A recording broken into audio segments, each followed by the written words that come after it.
The report from Amnesty International speaks of, and this is their phrase, brutal and unequivocal, unnecessary and abusive force. You were there, is it right?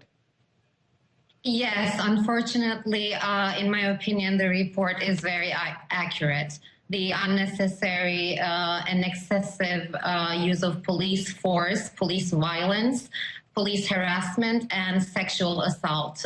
Those were all things that were mentioned in the report and that we witnessed. Okay, I want to ask you about one of those issues in particular, but let's just talk about the report for a moment. It focuses once again on what happened back in May and June when police tried to end a sit-in at Gezi Park that ultimately spread around the country.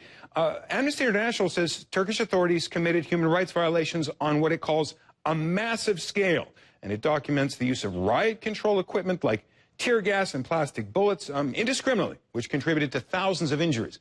Amnesty also says there were beatings and sexual assaults used to crush the street protests.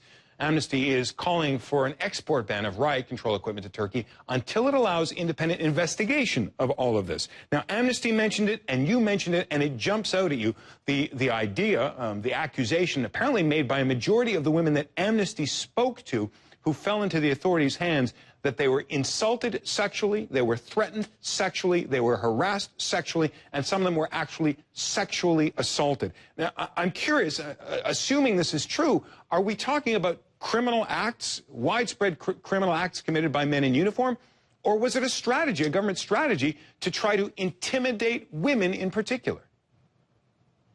Well, I cannot talk for the government, but in general, I think the Gezi movement has, and the protests have showed us that the government not only blatantly disregarded the right to peacefully protest, which is one of the simplest traits of a democracy, and especially for a government who is coming forward with the new democratization package. But also the government put insult to the injury by using excessive and unnecessary police force, violence and harassment. And on top of everything, it failed to bring the responsible parties, responsible members of the armed forces to justice. Now, you call that an insult and injury. Turkey is, at the same time, or practically the same time, apparently taking steps ahead. Turkey's prime minister unveiling a long list of political reforms this week, many of which were aimed at the Kurdish community in particular, and they've suffered enormously under Turkish military regimes. The most significant is the lifting of the ban on women wearing headscarves in public institutions. That was illegal in Turkey for Islamist women, or particularly devout Muslims, to wear headscarves in public places like schools or government offices. It does leave out women working in the police, though, the military and the judiciary.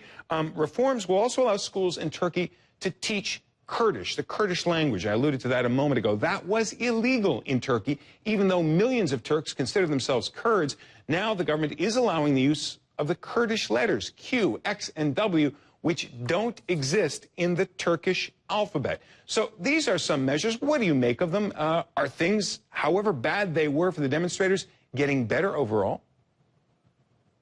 I think the Gezi movement showed, the moment, if I may call it, showed us that the public, and especially the younger generations, are well ahead of their government in terms of democratization and in terms of knowing the universal norms of human rights and civil rights. And to be honest, we are just waiting for the government to catch on. In that regard, I think the reform unfortunately fails. Although it has some points to be praised on, these reforms are rather cosmetic than fundamental. Ivan Watson, our correspondent in Turkey, makes a point, though, and it's an interesting one, and frankly, one hopes it's true, which is however reluctant authorities in Turkey may be to distribute more freedoms and more rights to the people of Turkey, the people of Turkey are pulling the authorities with them because they are out in the streets, they're more political, they're more active, they're more demanding than ever before.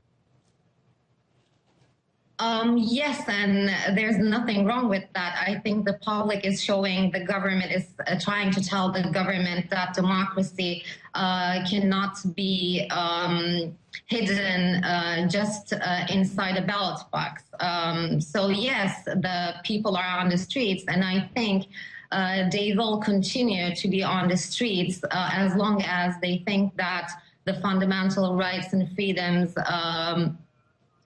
are not protected enough. Well, I want to ask you finally about this, because you talk about the people. Yes, a lot of the people voted for the Turkish prime minister. They voted for the Justice and Development Party. And one had a sense, especially during the protests, that Turkey was really split down the middle between people who wanted to be there on the streets, who wanted the people on the streets to get their demands, and other people who were horrified by them, that the country really is divided between supporters of the Islamist government and people who are looking west, hoping to live in a country that is more Western. Well, I don't think the country is that divided, or there are that opposite poles that you just mentioned. But I do think that the government is trying to create those very far away poles from each other. And in reality, I do not that the public is that very segregated.